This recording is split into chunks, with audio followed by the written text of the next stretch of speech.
Alrighty then, ladies and gentlemen, welcome back to another HD tutorial broadcast. And today my opponent is going to be Heosat, and I'm sure some of you guys are familiar with him. He is a good friend of Husky and myself as well.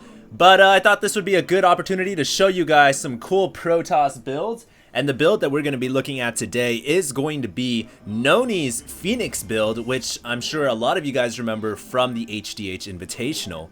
So the exact build order, I'm not entirely sure on the exact numbers, but I'm going to go off what I think would be the most optimum number, and of course, feel free to tweak around with, certain supply numbers or the time to get the second Stargate or whatnot.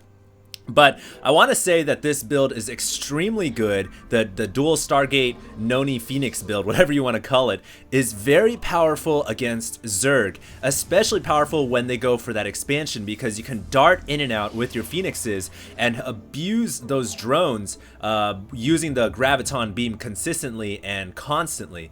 It's really, really hard for Zerg to deal with, even if they should scout it. And I actually have my probes there, weren't mining for a little bit of a fluster there. But yeah, this build is really great against harassing those drones, as well as picking off overlords to control the map. So you don't have to get all these gateways right away and field your ground army. Instead, you can take to the air, take air superiority, and then force the Zerg into submission through aerial combat.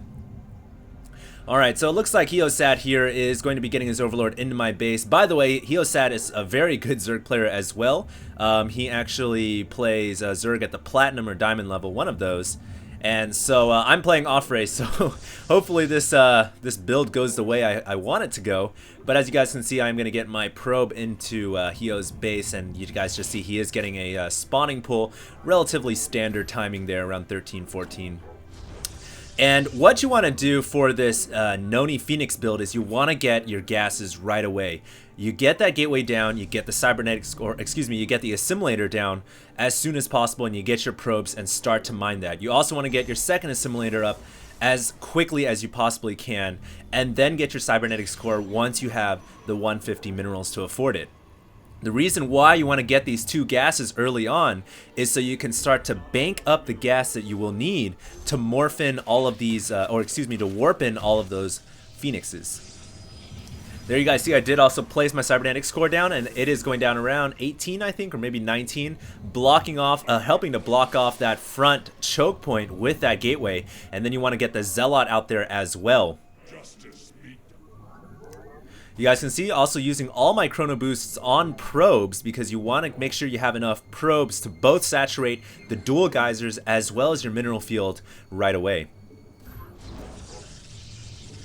Now, the important thing about this build is making sure that you can keep the opponent from scouting your dual Stargates, and as well as being able to not allow those Zerglings into your front door. So you do want to use your gateway and your cybernetics core to help wall off along with the Zealots. Pretty standard stuff.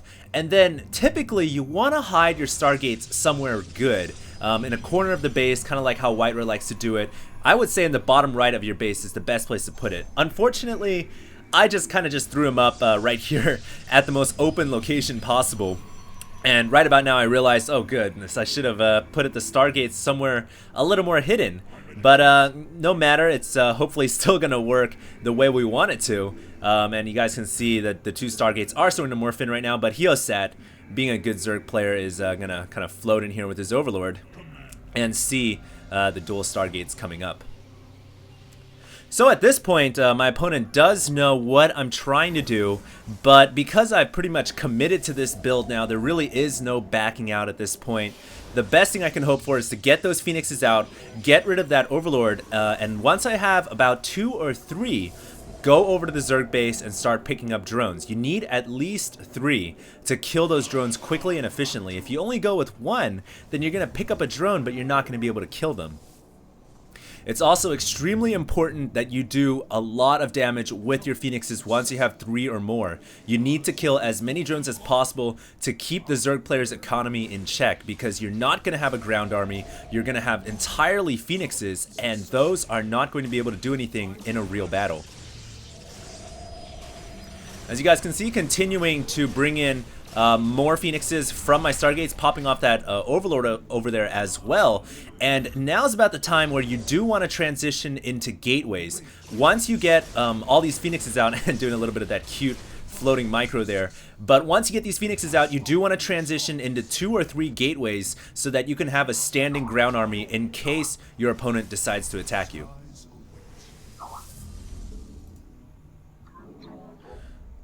Alright, so you guys can see I do have 3 phoenixes in the air right now. I have a couple zealots on the ground. The 4th phoenix has now morphed in. There is warp gate on the way as well. So like I said, you do want to transition from this dual phoenix build into gateways on the ground. Once you have your gateways out on the ground, you do want to eventually grab that expansion at the front door.